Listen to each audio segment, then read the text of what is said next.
Google Drive is a useful tool for storing and sharing your digital content. With your regular Google account, you get 15 gigabytes of storage. That is equivalent to about 5,000 photos. Your Google Drive is unique to your Google account. However, you can easily share folders and files with other people. Notice in this example that the shared folders have this icon of a person.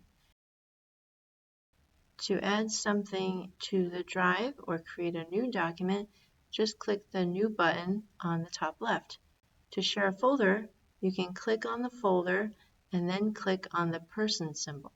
To move an item into a folder, click on and hold the item until it turns into a small box and drag and drop it into the correct folder.